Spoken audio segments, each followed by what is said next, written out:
নমস্কাৰ বন্ধু বান্ধৱীসকল, স্বাগতম জনাইছোঁ নিমাত ষ্টাডি চেনেলটোলৈ। আজি আমি আলোচনা কৰিম উচ্চতৰ মাধ্যমিক দ্বিতীয় বাৰ্ষিকৰ পদ্যৰ ২য় নম্বৰ অধ্যায়। বলা আজিৰ ভিডিঅ'টো আমি আৰম্ভ কৰোঁ। আজি আমি পোনপ্ৰথমে আলোচনা কৰিম অতি চমু প্ৰশ্ন যাৰ মূল্যাংক ১। প্ৰথম প্ৰশ্নটো হৈছে অসমীয়া সাহিত্যত জ্ঞান মালিনীৰ কবি হিচাপে কোনগৰাকী কবি জনাজাত? ইয়াৰ উত্তৰ হ'ব অসমীয়া সাহিত্যত জ্ঞান মালিনীৰ কবি হিচাপে মফিজুদ্দিন আহমদ হাজৰিকাদেৱ জনাজাত। দ্বিতীয় নম্বৰ প্ৰশ্ন মফিজুদ্দিন আহমদ হাজৰিকাৰ মৰণোত্তৰ কালত প্ৰকাশিত কবিতা পুথিখনৰ নাম কি? উত্তৰ হ'ব মফিজুদ্দিন আহমদ হাজৰিকাৰ মৰণোত্তৰ কালত প্ৰকাশিত কবিতা পুথিখনৰ নাম হ'ল তপ্ত পাৰিজাত।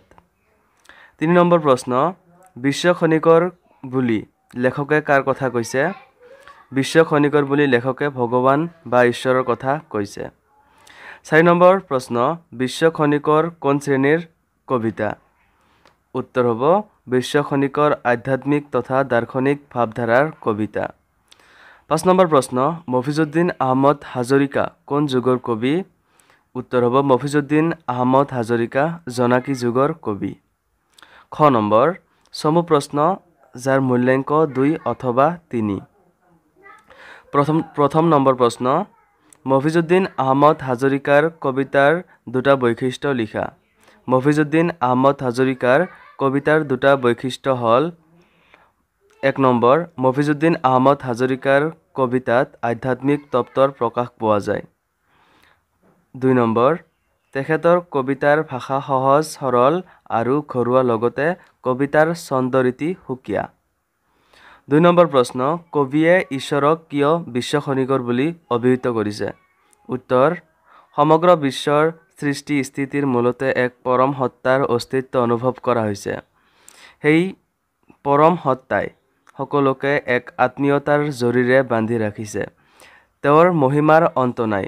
জগতৰ সকলো বস্তুতে তেওঁৰ অৱস্থিতি। সেয়েহে কবিয়ে ঈশ্বৰক বিশ্ব খনিকৰ বুলি অভিহিত কৰিছে। ৩ নম্বৰ প্ৰশ্ন সপ্ত ৰজ তম গুণ কি বুজাই লিখা। উত্তৰ সপ্ত ৰজ তম গুণ এই তিনিটা গুণতে অৰ্থাৎ শক্তিতে জগতৰ স্থিতি আৰু লয়। সত্ব গুণ সুখদায়ক আৰু জ্ঞানাত্মক। ই জীৱক সুখত আসক্ত কৰি মুগ্ধ কৰে। ৰজ গুণ ৰাগাত্মক অৰ্থাৎ ই মানুহক বিষয়ত আসক্ত কৰে। আৰু তম গুণ অজ্ঞানৰ পৰা হয়। ই জীৱৰ মোহ উৎপাদন কৰে আৰু প্ৰমোদ আলস্য আৰু নিদ্ৰাৰ দ্বাৰা সকলো ঢাকি ৰাখি জীৱক মোহপাশত বন্দী কৰে। ৪ নম্বৰ প্ৰশ্ন মফিজুদ্দিন আহমদ হাজৰিকাৰ দুখন কাব্যপুথিৰ নাম লিখা। উত্তৰ হ'ব মফিজুদ্দিন আহমদ হাজৰিকাৰ দুখন কাব্যপুথিৰ নাম হ'ল জ্ঞান মালিনী আৰু তপ্ত পাৰিজাত। ৫ নম্বৰ প্ৰশ্ন কবিয়ে বিশ্ব খনিকৰক কিয় সৰ্বব্যাপী সৰ্বশক্তিমান বুলি আখ্যা দিছে? উত্তৰ হ'ব ত্ৰিলোকৰ সৃষ্টি স্থিতিৰ মূলতে এক পৰম সত্তাৰ অস্তিত্ব অনুভৱ কৰিব পাৰি। সেই পৰম সত্তাই সকলোৰে পালন কৰোতা, সকলোৰে জন্মদাতা। সত্ব ৰজ তম এই তিনিও গুণ তেওঁতে বিৰাজমান যদিও তেওঁ নিৰ্গুণ। যদিও তেওঁক দেখা নাযায় তথাপি তেওঁ অন্তৰ্যামী, সৰ্বজ্ঞানী, বিশ্বৰ প্ৰাণ, আত্মা আৰু সকলোতে বিয়পি থাকে। সেয়ে কবিয়ে বিশ্ব খনিকৰক সৰ্বব্যাপী সৰ্বশক্তিমান আখ্যা দিছে। গ নম্বৰ দীঘল প্ৰশ্ন যাৰ মূল্যাংক ৪ অথবা ৫। প্ৰথম নম্বৰ প্ৰশ্ন বিশ্ব খনিকৰ কবিতাটোৰ মাজেৰে কবিয়ে প্ৰকৃততে কাৰ কথা কৈছে আৰু কি ভাৱ প্ৰকাশ কৰিব বিচাৰিছে? উত্তৰ হ'ব বিশ্ব খনিকৰ কবিতাটোৰ মাজেৰে কবিয়ে এক গভীৰ আধ্যাত্মিক তথা দাৰ্শনিক ভাৱ প্ৰকাশ কৰিছে। এই দৰ্শনৰ মূল হ'ল বেদান্ত। বেদান্তৰ ঘাইঘটা হ'ল ব্ৰহ্ম সত্য জগত মিথ্যা। এই দৰ্শনৰ মাজেৰে এইটোক তুলি ধৰা হৈছে যে এই জগতত দৃশ্য অদৃশ্য সকলো সম্পদ, জোন বেলি, তৰা, গৃহ তৰা আৰু মানুহৰ অথবা জীৱ জন্তু, গছলতা, পশু পক্ষী সকলোৰে মাজত থকা সকলো গুণৰ অধিকাৰী ঈশ্বৰ ব্ৰহ্মাই সৃষ্টি কৰা বিশ্ব জগতখনৰ মহিমা অপাৰ। জীৱ জগত তথা জড় জগতত তেওঁৱেই যাদু কৰি হাতৰ স্পৰ্শ দেখা যায়। তেওঁ সৃষ্টি কৰিছে বাবে তেওঁৱেই বিশ্ব খনিকৰ স্বৰূপত ব্ৰহ্ম নিৰ্গুণ নিৰাকাৰ সৎ অন্তৰ্যামী সৰ্বব্যাপী বিশ্বপ্ৰাণ বিশ্ব আত্মা স্বৰূপ। সপ্ত ৰজ তম এই তিনি গুণ সৃষ্টি কৰি জগতৰ তেওঁৱে ধৰি ৰাখিছে, অথচ সকলো গুণৰ ঊৰ্ধত থকা পৰমেশ্বৰক আমি দেখা নাপাওঁ, কাৰণ তেওঁ নিৰ্গুণ। কবিয়ে বেদান্তৰ এই ভাৱটোক কবিতাটোৰ মাজেৰে প্ৰতিফলিত কৰিছে। ২ নম্বৰ প্ৰশ্ন, সকলোতে আছে তেওঁ কিন্তু নেদেখে কেও, উৰণিৰে মুখ ঢাকি থাকে ওচৰত। এই কবিতা ফাঁকিৰ মাজেৰে কবিয়ে কি ভাৱ প্ৰকাশ কৰিব বিচাৰিছে লিখা। উত্তৰ, উক্ত কবিতাফাঁকি জ্ঞান মালিনীৰ কবি মফিজুদ্দিন আহমদ হাজৰিকাৰ বিশ্ব খনিকৰ নামৰ কবিতাটিৰ পৰা লোৱা হৈছে। পৃথিৱীৰ গছলতা জীৱ জন্তু পশু পক্ষী গ্ৰহ তৰা জোনবেলি এই সকলোবোৰ বস্তু পৰমেশ্বৰৰ কৃপাতে ভৰ্তি আছে। তেওঁৱেই পৃথিৱীৰ সকলো গুণ সকলো বৃত্তি, তেওঁৱেই সৰ্বত্ৰতে বিয়পি থকা সৰ্বশক্তিমান, অথচ তেওঁক আমি কোনেও নেদেখোঁ, কাৰণ তেওঁ উৰণিৰে মুখ ঢাকি ওচৰতে থাকে আৰু এই উৰণিখনেই হ'ল বেদান্ত নিৰ্দেশিত মায়া। সূক্ষ্ম দৃষ্টিৰে লক্ষ্য কৰিলেহে এই অস্তিত্ব অনুভৱ কৰিব পাৰি, তাৰ বাবে লাগে জ্ঞান। জীৱৰ সেই জ্ঞান বা বোধ জন্ম হ'লেই এই উৰণি আঁতৰি যায় আৰু পৰমেশ্বৰৰ মহিমা উপলব্ধি কৰিব পৰাৰ ক্ষমতা অৰ্জন হয়। কবিতাফাঁকিৰ মাজেৰে কবিয়ে এই কথাখিনিকে প্ৰকাশ কৰিছে। ৩ নম্বৰ প্ৰশ্ন, বিশ্ব খনিকৰ কবিতাফাঁকিৰ মূল ভাৱটি লিখা। উত্তৰ, বিশ্ব খনিকৰ আধ্যাত্মিক তথা দাৰ্শনিক ভাৱধাৰাৰ কবিতা।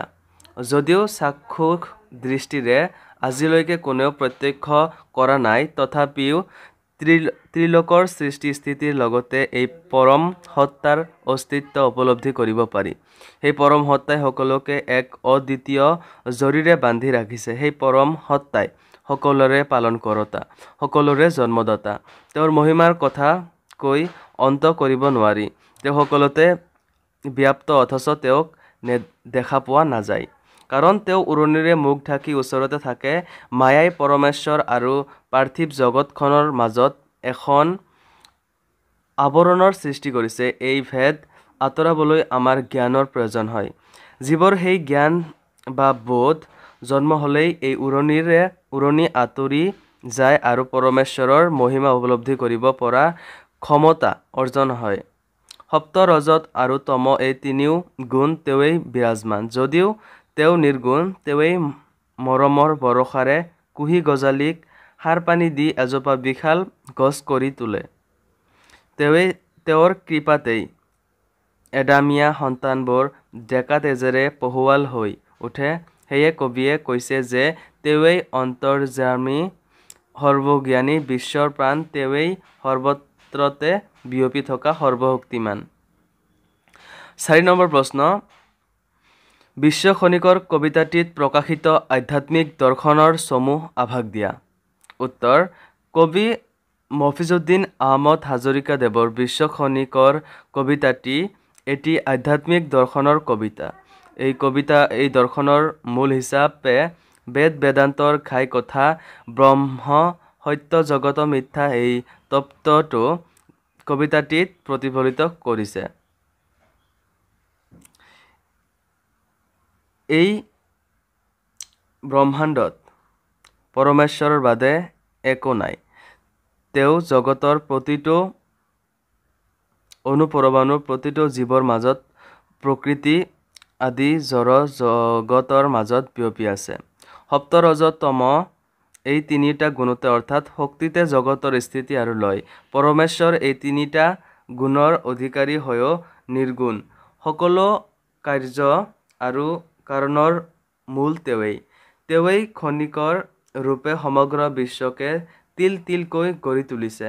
তেওঁক যদিও কোনেও দেখা নাপায়, তথাপি তেওঁৱেই অন্তৰ্যামী সৰ্বজ্ঞানী বিশ্বৰ প্ৰাণ আত্মা সৰ্বত্ৰতে বিয়পি থকা সৰ্বশক্তিমান এনেদৰে কবিয়ে বিশ্ব খনিকৰ কবিতাটিত ভাৰতীয় আধ্যাত্মিক দৰ্শনৰ এক চমু আভাস প্ৰকাশ পাইছে 5 নম্বৰ প্ৰশ্ন প্ৰসংগ সংগতি দৰ্শাই ব্যাখ্যা কৰা তেৱেই কাম তেৱেই কৰ্মী তেৱেই কাৰিকৰ নিশ্চয় নিশ্চয় তেৱেই বিশ্ব খনিকৰ উত্তৰ প্ৰসংগ উক্ত কবিতাভাগি আমাৰ পাঠ্যপুথিৰ অন্তৰ্গত কবি মফিজউদ্দিন আহমদ হাজৰিকাৰ বিশ্ব খনিকৰ নামৰ কবিতাটিৰ পৰা তুলি ধৰা হৈছে সংগতি এই কবিতাভাগি সংগতি এই পৃথিৱীৰ সৃষ্টিকৰ্তা বিশ্ব খনিকৰৰ মহিমাৰ বৰ্ণনাৰ প্ৰসংগত কবিয়ে উক্ত কবিতাভাগিৰ অৱতাৰণা কৰিছে ব্যাখ্যা কবিতাভাগিৰ মাজেৰে কবিয়ে বিশ্বৰ সকলো কৰ্মৰ অন্তৰালত যে এক পৰম সত্তা বিৰাজমান সেই কথাৰ উপলব্ধি কৰিছে সকলো কাম সেই সত্তা তথা বিশ্ব খনিকৰে কৰি থাকে তেওঁক বা তেওঁৰ কামকে দেখা নাপালেও সেই সত্তাৰ উপলব্ধি কৰিব পাৰি প্ৰকৃতিৰ বিচিত্ৰ ৰূপৰ মাজত তেওঁৰেই মহিমা লুকাই আছে তেওঁই পৃথিৱীখন গঢ়ি তুলিছে হেয়ে কবিয়ে তেওঁক বিশ্ব খনিকৰ আখ্যা দিছে সো বন্ধুসকল আজিলৈ এইখিনিয়ে আশা কৰোঁ তোমালোকে ভিডিঅ'টো চাই উপকৃত হৈছা যদি উপকৃত হৈছা প্লিজ চেনেলটোক সাবস্ক্ৰাইব কৰি দিবা আজিলৈ ইয়ালৈ ধন্যবাদ